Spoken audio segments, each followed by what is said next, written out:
వస్తుంది. మైపాల్ యాదవ్ ఏం చేసిండు, ఒక బుడ్డ పోరగాళ్ళు ఆ పోరగాళ్ళకు మైకు పెట్టిండు.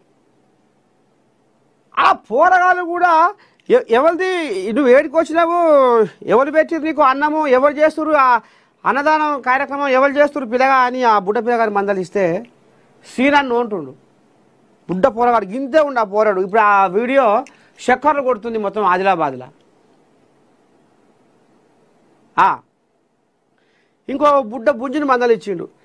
యశవంతోడు అమ్మ కంది శ్రీనివాసరెడ్డి అంటే మంచోడు.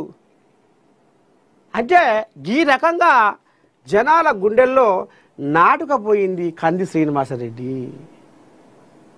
నేను కొద్దిపాటి తేడాతో ఓడిపోయినా నాకు ఇప్పుడు ఏం అవసరం,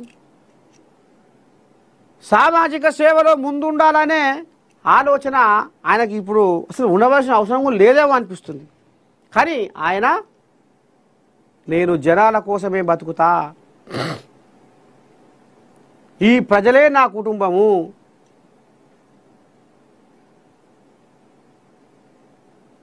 జనాలు నన్ను కొద్దిపాటి తేడాతోటి కొంచెం ఇదైనా కదా నాకెందుకు చూస్తా, మళ్ళీ ఎలక్షన్ల ముందర వస్తా అని ఆయనే అమెరికా పోలే. కొద్దిపాటి తేడాతోటే నేను ఓడిపోయినా కదా అని ఆయన సామాజిక సేవలు బంధు పెట్టలే. కానీ ఇవాళ ప్రతి నాలుక మీద కంది శ్రీనివాసరెడ్డి పేరు నాట్యం ఆడుతుంది. ఆయన మాకు ఒక దేవుడు. ఒక ఆయన అంటుండు, అలానే ఆ వీడియో కూడా బాగా తిరుగుతుంది సోషల్ మీడియాలో, మీరు కొట్టుర్రు ANN న్యూస్ అని కొడితే మీకు షార్ట్స్లో పోతే దొరుకుతుంది. అది మానవ రూపంలో ఉన్న దేవుడు మా కంది శ్రీనివాసుడు, మానవ రూపంలో ఉన్న దేవుడు మా కంది శ్రీనివాసుడు. భగవంతుడు ఎట్లా వస్తాడయ్యా అంటే